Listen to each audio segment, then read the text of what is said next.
Nessa edição de Época, preparamos uma reportagem sobre remédios para baixar o colesterol. Esses medicamentos representam o maior sucesso da indústria farmacêutica. Nunca nenhum outro remédio de outra categoria rendeu tanto dinheiro aos fabricantes. O que pouca gente sabe é que esses remédios não beneficiam a maioria dos pacientes. Para debater esse assunto, entrevistamos o médico Vanderlei Marques Bernardo, da Faculdade de Medicina da USP, e também o Raul Dias Santos Filho, do INCOR. Depende de que paciente vai tomar o remédio. Dependendo do risco pessoal desse paciente, vale a pena tomar. Mas tomar o remédio para baixar o colesterol por si só não basta. É necessário que outros hábitos e medidas em termos de vida sejam também tomados, senão a redução do risco de problemas cardíacos, problemas vasculares, cerebrais, ela pode ser muito maior se esses hábitos forem alterados.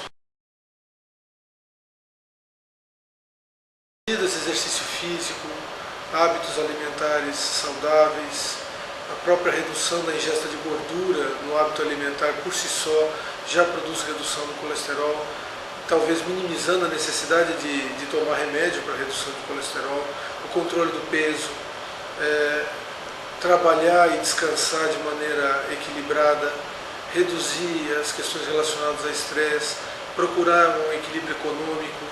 São todas medidas que com certeza reduzem o risco cardiovascular e podem diminuir a necessidade de tomar remédio para redução do colesterol. Centrar a profilaxia, a prevenção de problemas cardíacos e problemas cerebrais só na tomada do remédio para redução do colesterol é um erro.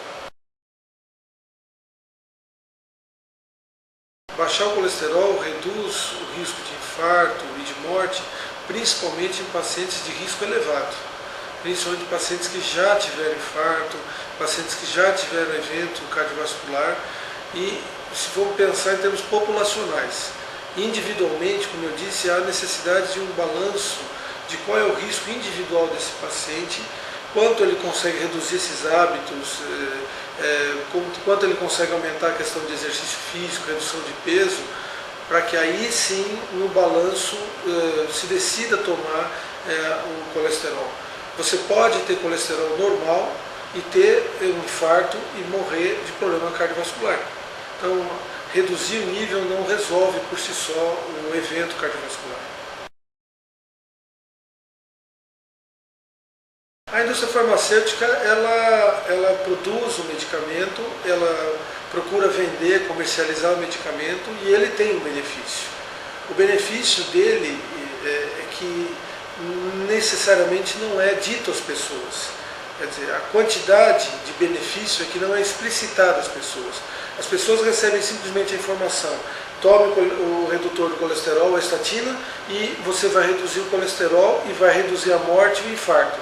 Mas, na verdade, dependendo de quem é essa pessoa, por exemplo, ela nunca teve evento nenhum, ela tem bons hábitos, ela tem efetivamente um exercício físico diário, usual, ela procura equilibrar trabalho, descanso, ela procura combater estresse, essa pessoa pouco vai se beneficiar de tomar estatina para manter nível de colesterol controlado.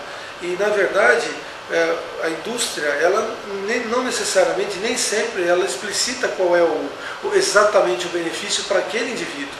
E isso que deve ser procurado pelo médico. O médico deve procurar explicitar qual é o benefício efetivamente para aquele paciente. Então, um exemplo que a gente pode dar: nós precisamos tratar 150 pessoas para beneficiar uma, do ponto de vista de redução de morte ou redução de evento cardiovascular, dependendo do risco dessa pessoa. O colesterol dela pode estar baixo, pode estar sendo controlado pela estatina, entretanto, ela não vai ter redução importante no risco pessoal de eventos como infarto e acidente vascular cerebral. As estatinas sabidamente produzem dores articulares, dores musculares em muitos pacientes. Então, eu sempre falo que você comer uma maçã retirada do pé nunca traz efeito adverso. Agora, qualquer medicamento, qualquer comprimido que você ingira, ele vai efetivamente pôr você em risco de efeito colateral. O efeito colateral pode não ser tão importante, por isso que tem que se balancear sempre o risco do efeito adverso e o benefício que você obtém tomando aquele medicamento. E você deve saber exatamente qual é o benefício e o risco. E o médico sempre deve, junto ao paciente, esclarecer bem quais são os riscos, quais são os benefícios e quanto de benefício e quanto de risco uma medicação traz ao paciente. Veja, a gente simplesmente hoje em dia não trata só o colesterol. Na realidade, a gente trata todo o risco de problemas do coração, que o colesterol é uma das principais causas, né? Então não há dúvida nenhuma que para aqueles pacientes que são considerados de alto risco para doenças cardiovasculares, como por exemplo infarto do miocárdio, derrames, etc., eles devem receber tratamento para baixar o colesterol, mesmo quando o colesterol não se encontra muito elevado. Quem que se encaixa nessas situações? Geralmente pessoas diabéticas, pessoas que já sofreram infarto, pessoas que já tiveram derrame, pessoas que já operaram o coração, botaram pontes de safena, pessoas que já fizeram angioplastia, ou pessoas que têm fatores de risco, né, em uma grande intensidade. Então, por exemplo, indivíduos geralmente acima dos 50, 55 anos, que costumam ter, por exemplo, hipertensão arterial associada com colesterol alto, ou com HDL colesterol com colesterol bom baixo, ou, por exemplo, pessoas que fumam. Quer dizer, geralmente acima dos 50, 55, que tenha dois fatores desses que eu falei, são considerados a risco pelo menos de moderado para elevado. E geralmente esses pacientes a longo prazo vão se beneficiar do tratamento de redução do colesterol.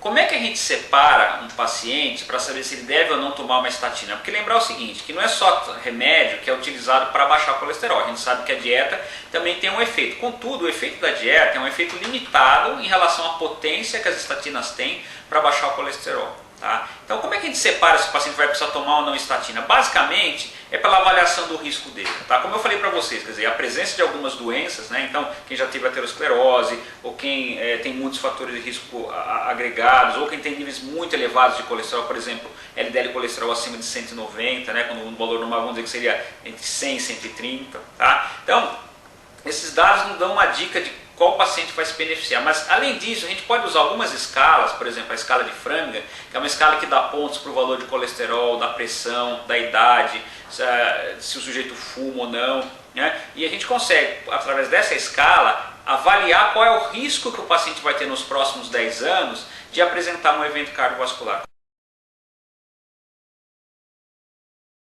Infelizmente, a gente tem uma série de pacientes de altíssimo risco para problemas do coração que não estão tomando estatina. Porque, em média, o tempo médio de consumo de estatinas no Brasil é apenas 3 meses. Certo? Então, isso mostra que acho que a nossa preocupação maior não deveria ser com aquele que está tomando sem precisar, né? Mas aquele que realmente precisa e que não está tratando. E existe assim, um descontrole muito grande dos valores de colesterol, mesmo nessas populações de alto risco. Se a gente for pensar, nem metade dos pacientes brasileiros que precisam realmente tomar estatina estão com os valores de colesterol dentro daquilo que é proposto para a prevenção da aterosclerose. Além do colesterol, nós temos alguns outros fatores que são chamados fatores de risco para a aterosclerose, ou seja, que é a doença que causa infarto, a doença que causa derrames. Tá? Então, esses são a história da família. Então, por exemplo, se você tem uma história que algum parente seu, antes dos 55 anos, parente de primeiro grau, né, o pai ou o irmão, no caso do sexo masculino, antes dos 55 anos, ou antes dos 65, de sexo feminino, então mãe, irmãs, por exemplo. Se o sujeito fuma, se o sujeito tem hipertensão, se o sujeito tem diabetes, se ele tem aquela obesidade abdominal, né, que a gente chama barriguinha de cerveja, se ele é sedentário, se ele tem depressão, esses são os chamados fatores de risco. Obviamente, quanto maior for o número desses fatores de risco, maior vai ser o risco do indivíduo vir a apresentar um evento cardiovascular. E aí é importante a gente lembrar o seguinte, que a prescrição de remédios para o colesterol, ela não deve ser baseada somente no número do valor do colesterol do indivíduo. É óbvio que quando está extremamente elevado, a gente vai tratar. Agora, para a maior parte das pessoas que o colesterol não está tão alto assim, o tratamento seria baseado na presença desses fatores e na intensidade desses fatores. Porque